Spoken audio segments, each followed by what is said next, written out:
ইফতারির সময় আমাদের আরেকটা ট্রেন্ড চেষ্টা করতে হবে চালু করার, সেটা হচ্ছে প্রচুর পরিমাণে অন্য মানুষকে ইফতারি করানো। যদি প্রতিদিন করাতে গিয়ে সময় নষ্ট হয়, অন্তত রমজানে 1 দিন 2 দিন 3 দিন ইফতারি করানোর মাধ্যমে, ওই যে আমি বলেছি তাজকিয়াতুন নফস, আপনি যত বেশি পরিমাণে মানুষকে খাওয়াবেন, যত বেশি পরিমাণে মানুষকে দিবেন, আপনার অন্তর তত নরম হবে, তত অহংকার মুক্ত হবে, তত হিংসা মুক্ত হবে। এই জন্য রাসূলুল্লাহ সাল্লাল্লাহু আলাইহি ওয়াসাল্লামকে যখন জিজ্ঞেস করা হলো আইয়ুল ইসলামে খায়র, ইসলামের সর্বশ্রেষ্ঠ ইবাদত কোনটা, আপনি বলেন সর্বশ্রেষ্ঠ আমল কোনটা? আল্লাহ নবী বললেন সর্বশ্রেষ্ঠ আমল হচ্ছে মানুষকে খাওয়ানো। বলেন আল্লাহু আকবার। মানুষকে খাওয়ানো হচ্ছে সর্বশ্রেষ্ঠ, মানুষকে সালাম দেওয়া, মানুষকে খাওয়ানো। আর সিয়াম পালনকারীকে ইফতার করালে তো আপনি তার সিয়ামের সমানই নেকি পাবেন। এটিও রাসূল সাল্লাল্লাহু আলাইহি ওয়াসাল্লামের হাদিস। তাহলে ইফতারে আরেকটা জিনিস যুক্ত করতে হবে, মানুষকে ইফতার করানো। ইফতারের পর আমরা জামাতের সাথে মাগরিবের সালাত আদায় করলাম। মাগরিবের সালাতের পর এখানে হালকা বিশ্রাম নিতে পারি আমরা, অথবা কোনো প্রয়োজনীয় যদি কাজ থাকে সেই প্রয়োজনীয় কাজ করতে পারি। এবার ইশারের সালাত জামাতে আদায় হবে। ইশারের সালাত জামাতে আদায় হওয়ার পর 2 ধরনের মানুষের জন্য 2 ধরনের নির্দেশনা। ইশারের সালাত জামাতে আদায় হওয়ার পর 2 ধরনের মানুষের জন্য 2 ধরনের নির্দেশনা। যার কনফিডেন্স নিজের উপর আছে যে সে রাতে উঠে তাহাজ্জুদের সালাত আদায় করতে পারবে, তার জন্য নির্দেশনা হচ্ছে সে জামাতে তারাবির সালাত আদায় না করে এসে ঘুমিয়ে যাবে। যার কনফিডেন্স আছে এবং যার অভ্যাস আছে তাহাজ্জুদের সালাত আদায় করার, সে ইশার সালাত জামাতে আদায় করে এসে ঘুমিয়ে যাবে। ঘুমিয়ে গেছে এবং তাহাজ্জুদের সালাতের অভ্যাস আছে, সেহেতু সে সাহারির জন্য যে উঠবে, ওই উঠাটা আরও 1-2 ঘন্টা আগে উঠবে, 3টার সময় উঠবে, 2:30টার সময় উঠবে।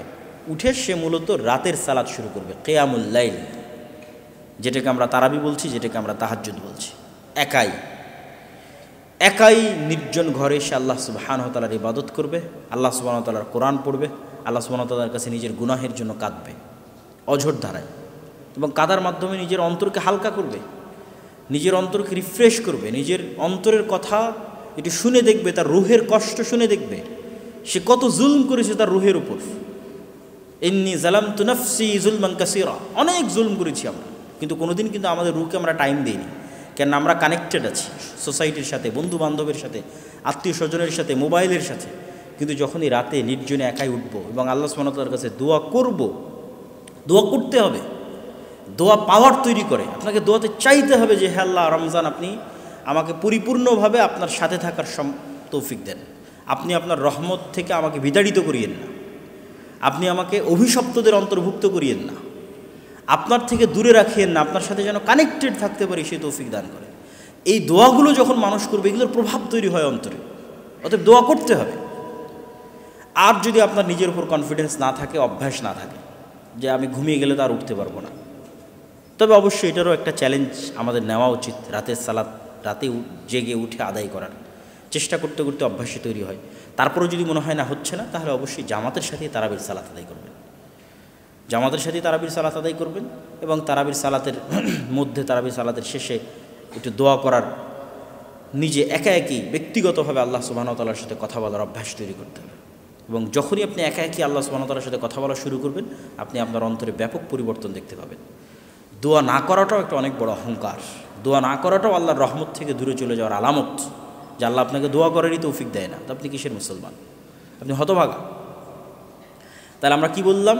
যে এশার সালাতের পর 2 ধরনের মানুষের জন্য 2টা রুটিন। যে পারবে সে এশার সালাত পড়ে ঘুমিয়ে যাবে, রাতে উঠে একাই তারাবি তাহাজ্জুদের সালাত আদায় করবে এবং আল্লাহ সুবহানাহু ওয়া তাআলার কাছে দোয়া করবে। যে পারবে না সে জামাতের সাথে তারাবির সালাত আদায় করবে।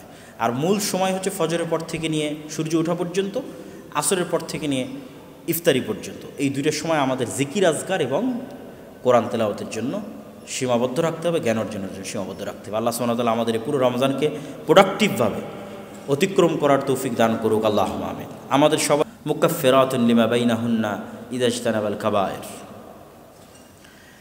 5 ওয়াক্ত সালাতের 1 ওয়াক্ত সালাত থেকে আর 1 ওয়াক্ত সালাত, জুমার সালাতের 1 জুমা থেকে আর 1 জুমা, এবং রমাজানের 1 রমাজান থেকে আর 1 রমাজান। কেউ যদি 1 রমাজান ভালোভাবে আদায় করে, তার ঠিক 1 বছর পর আর 1 রমাজানও যদি ভালোভাবে আদায় করে, তাহলে এই 2 রমাজানের মধ্যবর্তী পুরো বছরের সকল গুনাহ মাফ হয়ে যাবে, যদি কাবিরা গুনাহ না করে। বড় কোনো কাবিরা গুনাহে লিপ্ত না হয়, তাহলে সকল সগীরা গুনাহ মাফ হয়ে যাবে। তাহলে আমরা একটা দেখলাম যে একটা রমজান ভালোভাবে পালন করলে অতীতের সকল গুনাহ মাফ হওয়ার সুযোগ, আর একটা দেখলাম এক রমজান থেকে আর এক রমজান মাফ হওয়ার সুযোগ। রমজান মাসে উমরা। আব্দুল্লাহ ইবনে আব্বাস রাদিয়াল্লাহু তাআলা থেকে বর্ণিত, তিনি বলেন রাসূলুল্লাহ সাল্লাল্লাহু আলাইহি ওয়াসাল্লাম বলেছেন, উমরাতুন ফি রমাদান তা'দিলু হাজ্জাতান। রমজান মাসে উমরা করা একটি কবুল হজ করার সমান নাকি। তাহলে রমজান মাসে প্রতিটা আমলের গুরুত্ব এবং প্রতিটা আমলের নেকি কিন্তু বেড়ে যাচ্ছে আল্লাহ সুবহানাহু ওয়া তাআলার দয়া এবং আল্লাহ সুবহানাহু ওয়া তাআলার রহমতের কারণে। আর রমজান মাসের গুরুত্বপূর্ণ আরেকটা বিষয় যেটি লাইলাতুল কদর, যেটি আমরা পূর্বে আলোচনা করেছি এবং আমাদের হাদিসের মধ্যে তারাবির আলোচনাও গেছে। এবং রমজান মাসের আরেকটি ইবাদত হচ্ছে ইতিকাফ। আন্না নবী সাল্লাল্লাহু আলাইহি ওয়াসাল্লাম কানা ইয়াতাকিফুল আশরাল আওয়াখির মিন রমাদান হাত্তা তাওয়াফাহুল্লাহ। আল্লাহর নবী সমগ্র জীবনে সব সময় রমজানের শেষ দশকে মসজিদে ইতিকাফ করতেন, এমনকি মৃত্যু পর্যন্ত তিনি তার এই আমল বহাল রেখেছিলেন। ইতিকাফ করার দ্বারা উপকারিতা কি? ইতিকাফা মানে নিজেকে আবদ্ধ করে নেওয়া, সীমাবদ্ধ করে নেওয়া। আজকের যুগে আমাদের কাছে সকল ফিতনার মূল একটা অন্যতম মাধ্যম হচ্ছে ইন্টারনেট, সোশ্যাল মিডিয়া।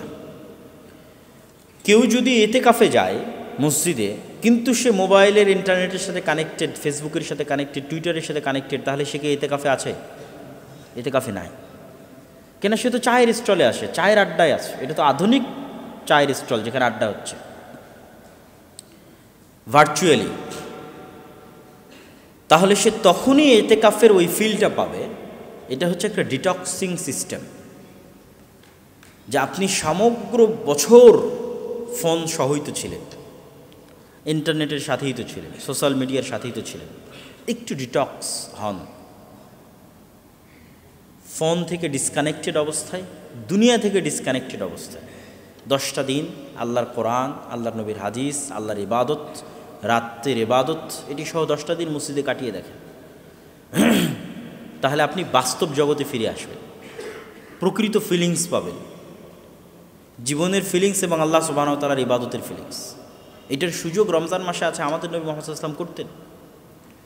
সুতরাং আমাদের যাদের পক্ষে সম্ভব, কেননা বাকি 30 দিনের জন্য তো আর এটি আপনাকে বলা সম্ভব হচ্ছে না, কেন 30 দিনের জন্য এটি মানুষের কাছে অনেক কঠিন মনে হবে। এই জন্য ইসলামের প্রতিটা ইবাদত মানুষের সাইকোলজির সাথে কানেক্টেড। আল্লাহ আপনাকে বলেনি যে সারা বছর সিয়াম ফরজ, এটা বলেনি। বছরে 1 মাস সিয়াম ফরজ বলেনি। যে প্রতি বছর হজ করতে যেতে হবে, না, সারা জীবনে একবার হজ করতে হবে। মানে প্রত্যেকটা ইবাদতের সাথে মানুষের সক্ষমতা এবং মানুষের মেন্টালিটির কানেকশন আছে। তো 10 দিন যদি আপনি সিদ্ধান্ত নেন যে 10 দিন আপনি মোবাইলবিহীন থাকবেন, ইন্টারনেটবিহীন থাকবেন, এটা কঠিন নয়। আপনিও আপনার সাইকোলজিকে বুঝাতে পারবেন, ঠিক আছে 10 দিন পর তো আবার ফেরত পাবো, অতএব যাই মসজিদে আমি ইতিকাফ করি। কিন্তু ওইটার যে উপকারিতা, সেটা আপনি না করা পর্যন্ত বুঝতে পারবেন না। আমাদের নবী মুহাম্মদ সাল্লাল্লাহু আলাইহি ওয়াসাল্লাম করতেন। রমজান মাসে আরেকটি ইবাদত যা রাসূলুল্লাহ সাল্লাল্লাহু আলাইহি ওয়াসাল্লাম প্রচুর পরিমাণে করতেন। কান রাসূলুল্লাহ সাল্লাল্লাহু আলাইহি ওয়াসাল্লাম আজওয়াদুন নাস ওয়া কানা আজওয়াদ মা ইয়াকুনু ফি রমাদান হিনা ইয়ালকাহু জিবরিল ওয়া কানা ইয়ালকাহু ফি কুল্লি লাইলাতিন মিন রমাদান ফায়ুদারিসুহুল কুরআন। রমজানে রাসূলুল্লাহ সাল্লাল্লাহু আলাইহি ওয়াসাল্লাম, হাদিসের বাক্য শুরু হচ্ছে এভাবে যে আল্লাহর নবী এমনিতেই দানশীল, এমনিতেই শ্রেষ্ঠ দানশীল, কিন্তু উনি আরও বেশি মাত্রাতিরিক্ত দান করতেন কোন মাসে? রমজান। এবং আরেক হাদিসে এসেছে রাসূলুল্লাহ সাল্লাল্লাহু আলাইহি ওয়াসাল্লাম পূর্ব দিকের বাতাসের চাইতেও বেশি দান করতেন রমজান মাসে। পূর্ব দিকের বাতাস প্রকৃতিকে যতটা উপকৃত করে, মানুষকে যতটা উপকৃত করে, রাসূল সাল্লাল্লাহু আলাইহি ওয়াসাল্লামের দান তার চেয়ে বেশি উপকৃত করতে, এত বেশি পরিমাণে তিনি দান করতেন। দান করলে কি হয়? দান করার উপকার কি? এমনিতেই দান একটা ইবাদত আছে, আবার রমজানে সেটিকে বেশি করতে বলা হচ্ছে। দান করলে উপকারটা কি? দান করলে দুটো উপকার। একটা হচ্ছে তাজকিয়াতুন নফস, মানুষের অন্তর পরিষ্কার হয়, অহংকার থেকে পরিষ্কার হয়, আরেকজনের কষ্টে কষ্টিত হয়, আরেকজনের দুঃখে দুঃখিত হয়, মানুষের প্রতি সহমর্মী হয়, গীবত, হিংসা এবং অহংকার কমে যায় মানুষের অন্তর থেকে যখন আরেকজনের দুঃখে এবং কষ্টে সে তাকে দান করে, সহযোগিতা করে। এই ফিলিংসটা যখন তার মধ্যে কাজ করে, আর যখন এই ফিলিংসটা কাজ করে না তখন তো সে অহংকারী মানুষ, সে তো হিংসুটে মানুষ। সুতরাং তার তো তাজকিয়াতুন নাফস হচ্ছে না, তার অন্তর তো বিশুদ্ধ হচ্ছে না, পরিশুদ্ধ হচ্ছে না। তাহলে অন্তর বিশুদ্ধকরণের জন্য এটা খুবই জরুরি যে মানুষের কষ্ট হলেও সে তার পকেট থেকে টাকা বের করবে, এটাই তার অন্তরকে বিশুদ্ধ করবে। এই টাকা কি আল্লাহ সুবহানাহু ওয়া তাআলা নিজে নিয়ে যান নাকি? আমরা যে টাকা দান করি সেটা কি আল্লাহর কাছে পৌঁছে? কথা বলেন না যে আল্লাহর কাছে পৌঁছে? আল্লাহর কাছে তো পৌঁছে না। তাহলে আমরা যে দান করি এটা কারা খায়? আল্লাহর সৃষ্টিজীব খায়, মানুষ খায়, অসহায় মানুষেরা পায়, ইয়েতিমেরা পায়। সুতরাং আল্লাহ সুবহানাহু ওয়া তাআলা যে বারবার দানের কথা বলতেছেন, এতে আল্লাহর কোনো উপকার আছে? আল্লাহর কোনো উপকার নাই। সুতরাং দানের ইবাদতকে নিজের এন্ট্রি হিসেবে গ্রহণ করার কোনো সুযোগ নাই। দান আপনার অন্তরকে নরম করবে, দান তাজকিয়াতুন নাফসে সহযোগিতা করবে, অন্তরকে বিশুদ্ধ করতে, অহংকার মুক্ত করতে, হিংসা মুক্ত করতে সহযোগিতা করবে, মানুষের দুঃখ এবং কষ্টে সহমর্মী হতে উৎসাহিত করবে। আর 2 নম্বর কি করবে দান? কিয়ামতের মাঠে মানুষের সবচেয়ে বেশি যে ইবাদতটা কাজে দিবে সেটা হচ্ছে দান। কেন দান সবচেয়ে বেশি কিয়ামতের মাঠে কাজে দিবে? আমরা কোনো ইবাদতই প্রশ্নাতীত বিশুদ্ধ করতে পারি না। মানুষের পক্ষে নির্ভুল কোনো কিছু করা খুবই কঠিন, মানুষ পারে না। আমি গ্যারেন্টি দিয়ে বলতে পারবো না যে আমার 2 রাকাত সালাতও আমি নির্ভুল আদায় করেছি। সালাতের সময় কত গোটা দুনিয়ার চিন্তা মাথায় ঢুকে যায়, কেমনে আমি দাবি করবো সালাত নির্ভুল আমি আদায় করেছি? পুরো রমজান মাস আমি নির্ভুল সিয়াম পালন করেছি, এটা আমি কেমনে বলবো? এরকম যত ইবাদত আছে কোনো ইবাদত কেউ দাবি করতে পারবে না আমি নির্ভুল করেছি। তো একদিকে ইবাদত নির্ভুল করতে পারছি না, অন্যদিকে তো আমার গুনাহ আছেই। কোথায় কত মানুষের গীবত করেছি, কত মানুষের সাথে হিংসা করেছি, কার কোথায় কোন জিনিস নিয়ে নিয়েছি, কাকে 2টা কটু কথা বলেছি, কষ্ট দিয়েছি, অসংখ্য গুনাহ। এই প্রত্যেকটা জিনিসের ব্যাকআপ হিসেবে কাজে দিবে কিয়ামতের মাঠে দান। যখন মানুষ আসবে বলবে সে আমার গীবত করেছে, কোথায় থেকে দিবে? দান থেকে পূর্ণ করবে। ইবাদত তো সে পরিপূর্ণ করতেই পারেনি, ওখান থেকে আর কি পূর্ণ করবে? ওটা তো পরিপূর্ণ না হওয়ার কারণে আরও গুনাহ হওয়ার কথা, মানে নামাজ পূর্ণ না হওয়ার কারণে তো আরও গুনাহ হওয়ার কথা। সে তো আরও গুনাহ বাড়িয়ে রেখেছে নামাজ আদায় না করার কারণে। তাহলে তাকে সাপোর্ট দিবে কোন ইবাদত? তার এই সকল ল্যাকিংসগুলো, তার ইবাদতের ল্যাকিংস হোক আর গুনাহ হোক, এই সবগুলোর জন্য সাপোর্ট হিসেবে কাজ করবে অতিরিক্ত দান। এই জন্য রাসূলুল্লাহ সাল্লাল্লাহু আলাইহি ওয়াসাল্লাম বলেছেন তোমরা দান করে জান্নাত কিনে নাও। আল্লাহ বলেছেন যে তোমরা টাকা দিয়ে আল্লাহ সুবহানাহু ওয়া তাআলার কাছ থেকে জান্নাত কিনে নাও। তো রাসূলুল্লাহ সাল্লাল্লাহু আলাইহি ওয়াসাল্লাম রমজান মাসে প্রচুর দান করতেন। আরেকটা কি করতেন যেটা হাদিসের মধ্যে এসেছে, যে জিবরাইল আলাইহিস সালাতু ওয়াস সালাম তাকে প্রত্যেক রমজানে পবিত্র কোরআন শোনাতেন, শুরু থেকে শেষ পর্যন্ত প্রতি রাতে পবিত্র কোরআনের মুদারাসাহ, পরস্পরকে শোনানো, দার্স। আর আমরা শুরুর থেকেই বলে আসছি যে কোরআনের সাথে রমজানের সম্পর্ক কি? ওতপ্রোত। রমজান শ্রেষ্ঠই তো কোরআনের কারণে। তাহলে যে রমজান অতিবাহিত করলো কোরআন ছাড়া, সেটা আবার রমজান নাকি? যেখানে রমজানের শ্রেষ্ঠত্বের মূল কারণ হচ্ছে এই মাসে কোরআন অবতীর্ণ হয়েছে, তা আমি পুরো রমজান পার করে দিলাম, একদিনও কোরআন হাতে নিয়ে দেখলাম না, এটা কি রমজান হলো আমার? অতএব রমজানের আরেক জরুরি, অতীব জরুরি এবং গুরুত্বপূর্ণ কাজ হচ্ছে কোরআনের সাথে কানেক্টিভিটি। আর এটাই কিন্তু আমাদের হেদায়েতের রাস্তা উন্মুক্ত করে দিবে। আমাদেরকে অল টাইম মোটিভেশন দিবে কে? কোরআন। আপনার জীবনের প্রত্যেকটা চড়াই উতরাইয়ের দিক নির্দেশনা আপনি কোরআন থেকে পাবেন, যদি আপনি নিয়মিত কোরআন পড়েন।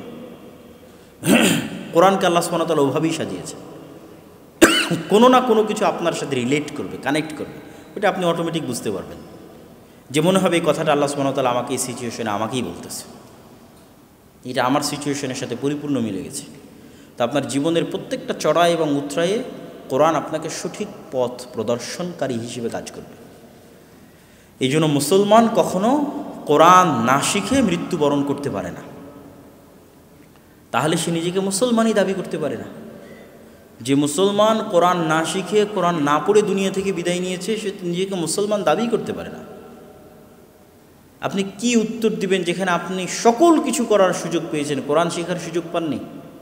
SSC, HSC, honours, BCS, medical, everything, চাকরি বাকরি, বিয়ে শাদী, খেলাধুলা, অল সব কিছু করেছেন, শুধু কি শিখেননি? কোরআন শিখেননি। আর কি উত্তর দিবেন আপনি? সুতরাং এই রমাজান আমাদের আরেকটা মহা সুযোগ নিয়ে আসতেছে, সেটি হচ্ছে কোরআন শিক্ষা।